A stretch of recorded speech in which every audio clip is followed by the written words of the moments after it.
Alright, ladies and gentlemen, I am here on the show, and I'm here to do a news video. We're going to talk about NFL, NBA, wrestling, some college basketball. We're talking about all that. NASCAR's nothing, MLB, just, regular season going on. Let's start with the NFL. So the Jaguars, now officially, they have signed defensive end Trayvon Walker to his 4-year, $110 million contract extension. We talked about it yesterday, but now it's official. Remember, he was in the same draft class as Aiden Hutchinson.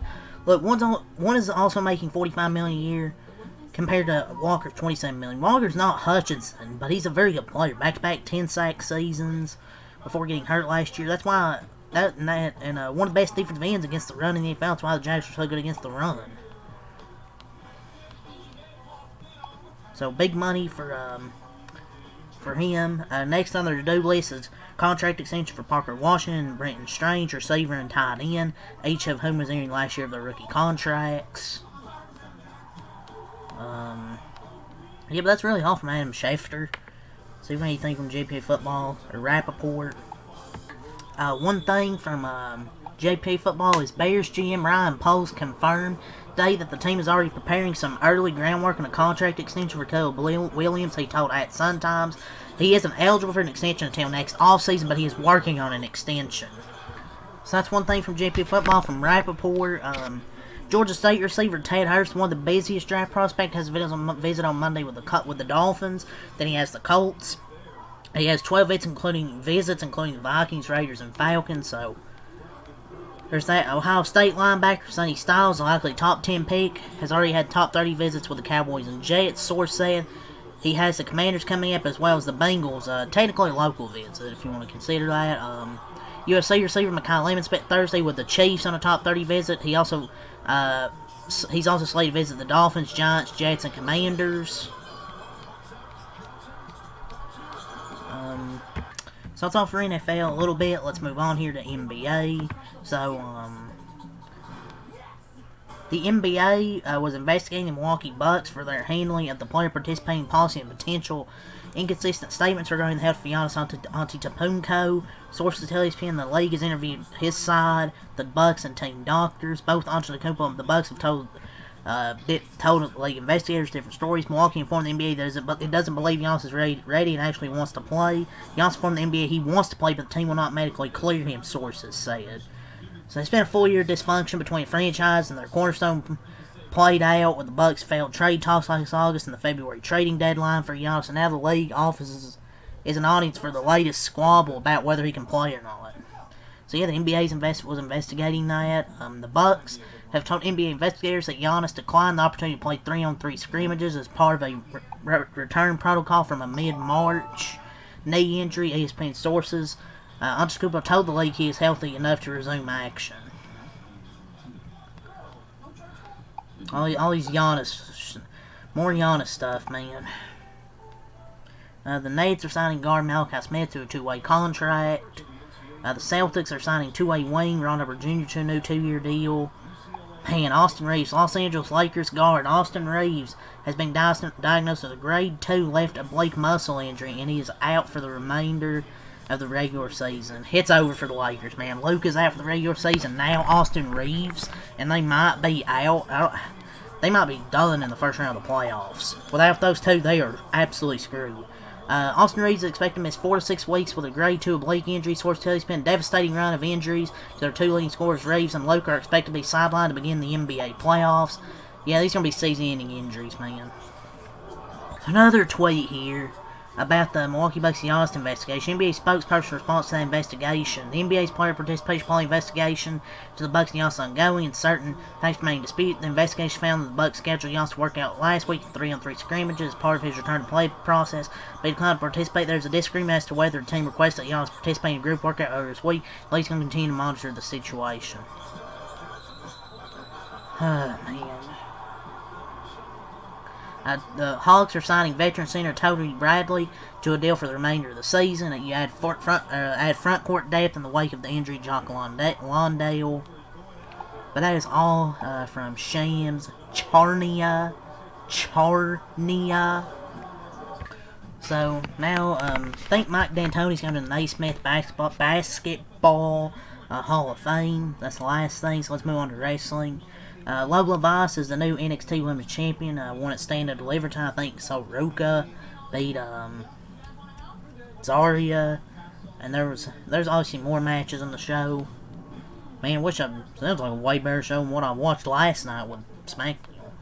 So, Cody cut that promo last night. This is via Body Slam Net. He was reportedly told by people in creative to go out to the ring later in the show and shoot from the hip regarding McAfee and TKO. Never seen Daddy be more of an obvious panic mode. I told you last night that this was probably something that was not planned. Just wasn't planned. So, Cody Rhodes and other members of the creative team reportedly have legitimate gripes with TKO for sticking their nose in storylines close to WrestleMania multiple years in a row now, which, can't blame them. I mean, I would be pissed too, coming up from above, Ari Emanuel, Travis Scott last year, and you got McAfee, you've had other celebrities like Sexy Red, Lil Yachty, what the fuck is his name, Yachty, Suchi Roll, Jelly Roll, IShowSpeed, IShowSpeed's cool, but, I could do without all these celebrities, man. It's close to WrestleMania. You have a bunch of talent. Come on, dude. You have Travis Scott and Pat McAfee.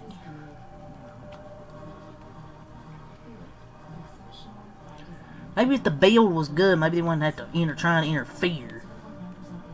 I mean, I wish the build was better to WrestleMania, but you don't need to have McAfee. Gee, I wonder who's making the build bad. It's like it's WWE. But TKO still doesn't need. TKO still doesn't need to be involved. I mean, sure, the creative team obviously hasn't done much either, but I don't need to see TKO bringing Pat McAfee just to get viewers, to try to get views for social media. So Cody Rhodes' promo responding to Randy Orton and McAfee's attack earlier in the night was not listed internally in the planned rundown for the show. Not really too much of a surprise here. Obviously, NXT has their Stand and Deliver show tonight. Sami Zayn retained the U.S. title against Carmelo Hayes last night. The Mystery Man, obviously on the phone with Randy Orton, ended up being Pat McAfee. And then he attacked him, cut the promo, and as I figured, those spoken to believe Pat McAfee aligning with Randy Orton was an edict from TKO. Brass today to be creative, not an idea that originated in the creative room. That idea was then improved by Triple H. One source believed that edict may have come from as far up as Ari Emanuel. Triple H is just becoming a puppet for TKO. People are like, oh, why did he prove it? Look, I've crapped on Triple H, trust me.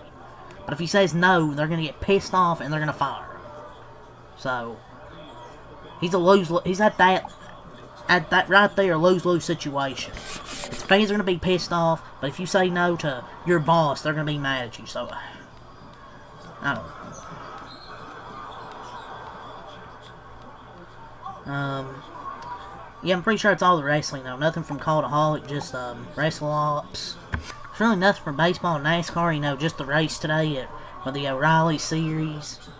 And there's no race tomorrow, obviously Cubs off this Sunday. MLB's only Patrick Corbin, I guess, going to the Blue Jays on a one-year deal. So those are just a few minor things, but I'm not going to go over that in this video. Let's go over college basketball news. Let's go over what's in the transfer portal. There's transfer portal buzz. NC State, Miami, Iowa, and others are schools to watch in the transferring portal. So Notre Dame guard Marcus Burton plays near the transfer portal. He was limited to just 10 games this season due to injury, but he led the ACC in scoring, averaged 23.5 points per game. Georgetown forward Isaiah Abraham plays near the transfer portal, former 4-star recruit. Seattle Youth Center Austin Maurer plans to enter the transfer portal.